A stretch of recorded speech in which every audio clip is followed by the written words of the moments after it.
Hello, my dear ones, and may God bless all of us wherever we are in this big, beautiful world that God created for us. I am struggling a little bit with our topic today. I want to talk to you about enemies. I want to talk to you about the people whom Christ tells us to love.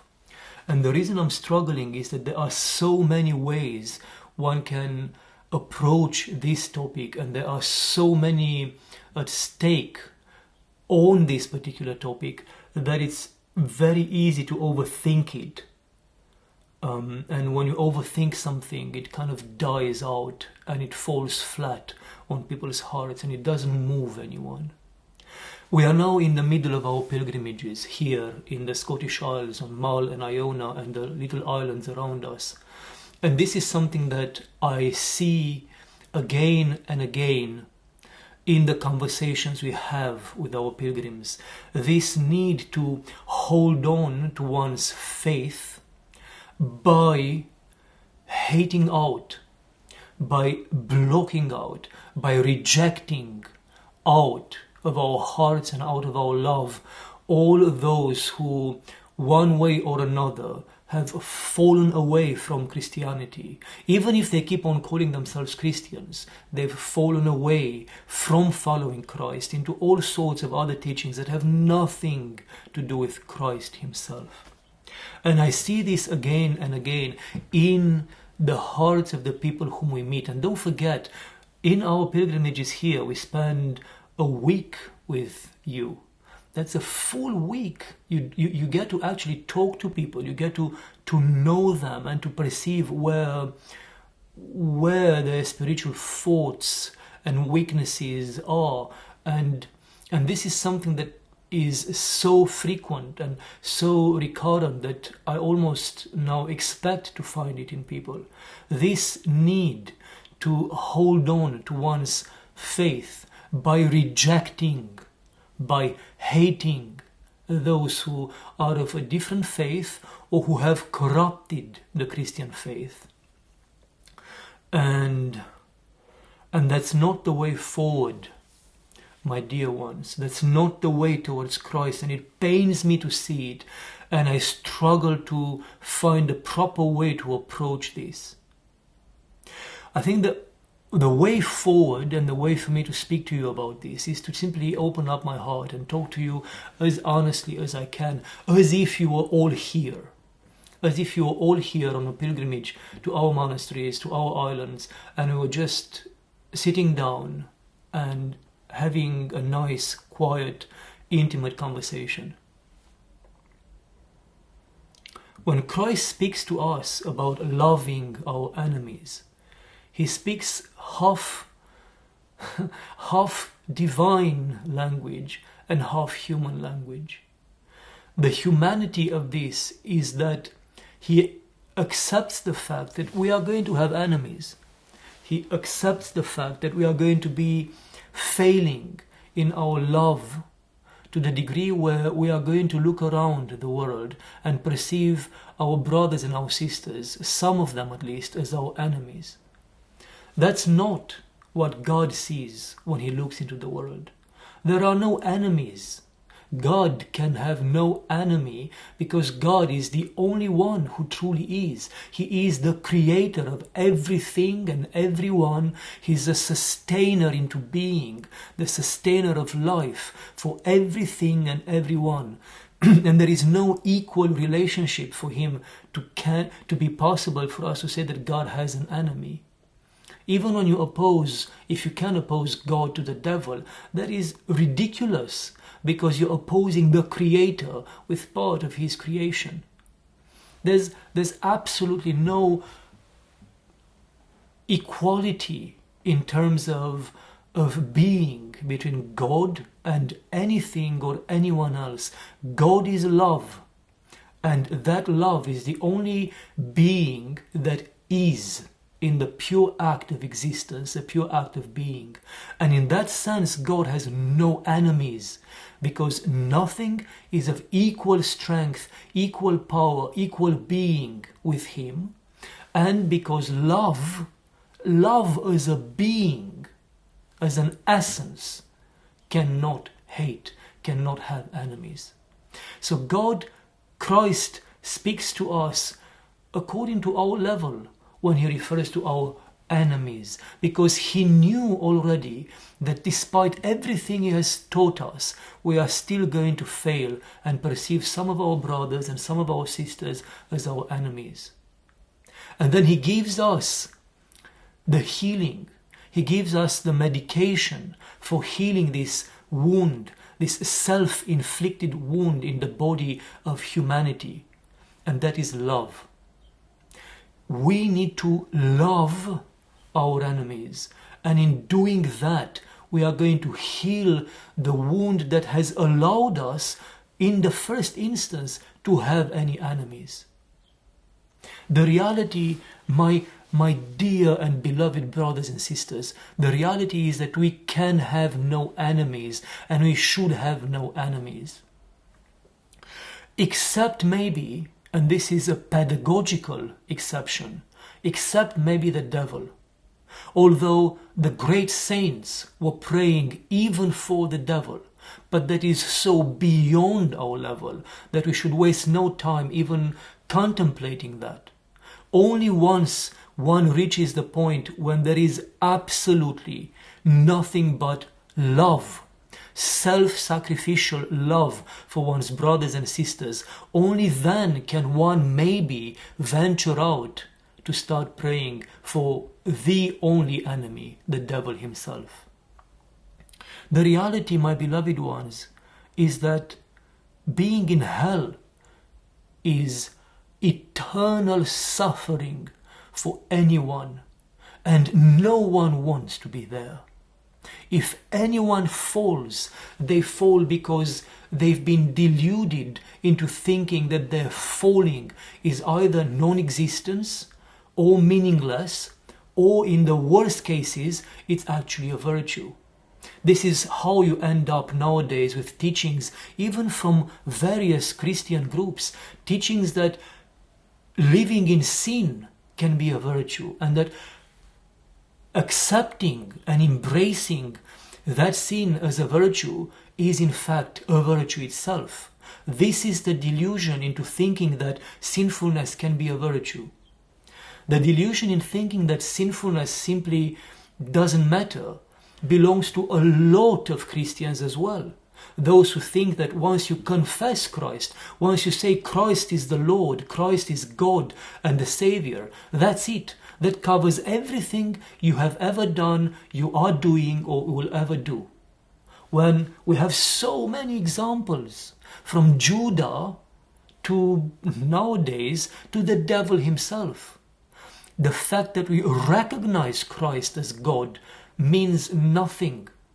Even the devil recognizes Christ as God. Even the devil knows that Jesus is the Son of God, the only begotten, equal with the Father and the Son, one of the Holy Trinity, God himself. And how does that save the devil? That's the second delusion, telling us that sinfulness doesn't matter.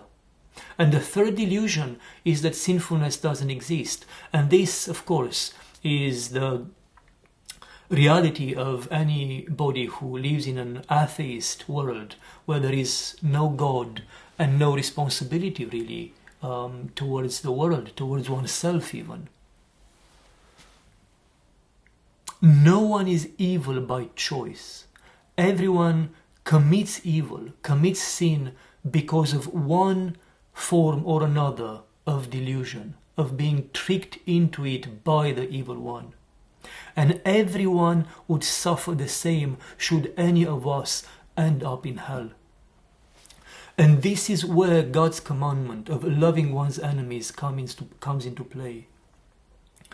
To be able to look at the world, pay attention to this, my beloved ones, to be able to look at the world, at your brothers and your sisters, and to perceive on the one hand the beauty of their being, to perceive in them the potential that God's image in them has given them, to be able to look at your brother and your sister and to see the seed of Christ himself, his image in them, while at the same time discerning how far, how deep they've been pushed, they've fallen, they've been deluded by the evil one. This is the way forward, and not letting go of either one of those two. By looking at your brother and your sister and seeing constantly, forcing yourself, because one has to force oneself to do this. This is a divine action. This is virtue. It doesn't come natural to us fallen and sinful beings. Looking at your brother and your sister and forcing yourself to see through the mud of sinfulness the beauty of Christ's image, that will make you love your brother, while at the same time being aware and able, because you yourself have stepped back from sin, being able to discern sin and to discern how sinfulness affects that beauty, how it covers it with layers, blankets of mud. That will create pain in your heart, but the right kind of pain, and even the right kind of hatred, which is directed at the devil, not your brother or your sister. The right kind of pain, when you see the suffering and the loss, the covering of your brother's beauty, that right kind of pain will only increase your love. And as you grow into your love through your pain, you will increasingly perceive the depth and the beauty of their divine image. Every single one of us, every single human being ever to have been created, who exists nowadays and who will ever breathe on this earth, every single human being, regardless how fallen they are, every single one of us have been created by the same loving hands of God himself, have been created by love itself, love himself, God himself, in his image, in his likeness. And every single one of us bear that seed of love and the beauty of God in ourselves. And the way to salvation is not to disregard that seed of love in our brothers and our sisters. Because to do that, to end up hating our brothers and our sisters because of their sinfulness, which we do perceive, because we are not idiots, and we know the commandments of Christ, and we have the centuries, by now the millennia of experience of the church. We know a sin when we see a sin. But to end up rejecting your brother or your sister and hating them because of their sinfulness simply means that you end up hating their potential, their seed of divinity in them. You end up hating God himself. And don't tell me that to hate and to judge are different things. Because, and again, my brother, pay attention to this. You cannot hate without judging. It is only when you take your eyes off the divine image in your brother and you end up assessing, which is a nicer word for judging, your brother or your sister according to other criteria, according to morality or to human legislation or to other things that have to do with class and status and wealth and all sorts of other rubbish that all ends up back into the nothingness that they are. Only when you lose sight, you lose focus of your brother and your sister as being created into the image and likeness of God, only when you take your eye off the seed of divinity in them and you focus on something else, another aspect of their mortal being, of their temporal faces, only when you lose sight of the depth of their being and you end up judging them on the surface in a very superficial way, only then can you hate. Because otherwise, if you're constantly focused on the image of God in them, you couldn't hate them. Because you can't hate God himself. Only the devil hates God. Only the devil hates God. It's only when we judge according to a superficial mask, to the superficial aspects of our brother's beings, only when we judge him according to those, that we end up hating him. To hate and to judge are the same thing, and this is why the fathers condemn them as the same one thing.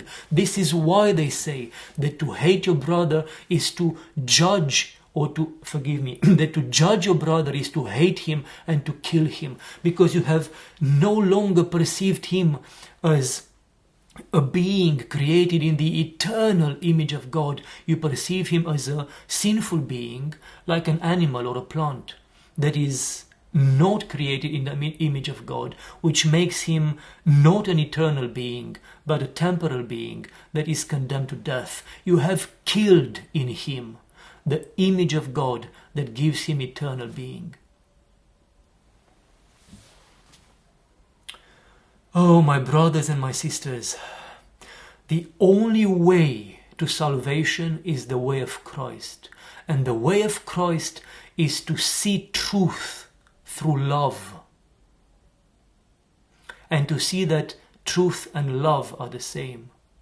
To look at your brother and your sister, and at the same time to see the eternal beauty of the image into which they were created, and the extent of the damage, of the fall, of the sin, of the passions that have corrupted them, diluted them, and made them fall. And to allow these two visions to feed in you the right kind of pain and suffering on their behalf, which then you manifest by praying for them, by adding your own struggle, increasing your own struggle on their behalf. It doesn't have to be known to them. It has to only be known to God. Increase what you do so that you can save your brother and your sister, and that will increase the right, the salvific, the God-like suffering in you. And that God-like suffering in you will increase in return the God-like self-sacrificial love in you. Ultimately, you'll end up on a cross.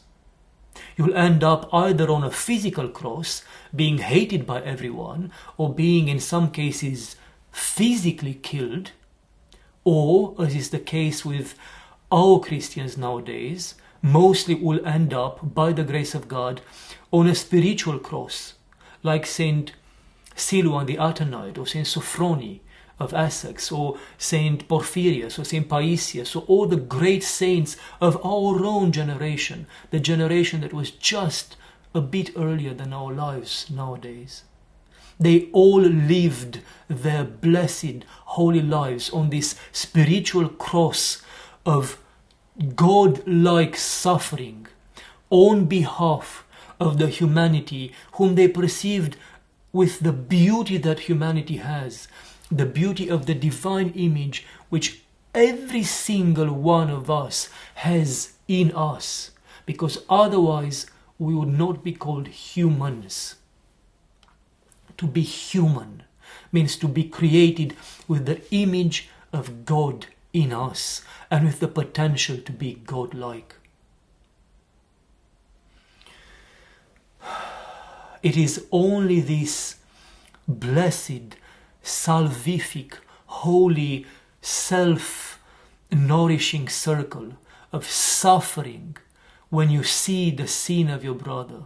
Suffering, not rejoicing, not feeding your own self-righteousness, not feeling better because compared to your brother you are better, that your sin is somehow less than his sin, But the more you see your brother's sin, the more allow your mind and your heart and your whole being to collapse before God, to fall down, to prostrate before God, and to worship God and ask and supplicate and intercede and fight on behalf of your brother and your sister. And the more your heart is in pain for your brother and your sister, for their sinfulness, the more your heart will experience what love truly means. And when you know what love is, that love that places you on a cross for the sake of your sinful brothers and sisters, then when you know that love, that's when you know Christ himself. Until then, we speak words that have no meaning. We speak words that have no content. We are nothing but empty, as the apostles say. We just make noise, but there's nothing inside of us.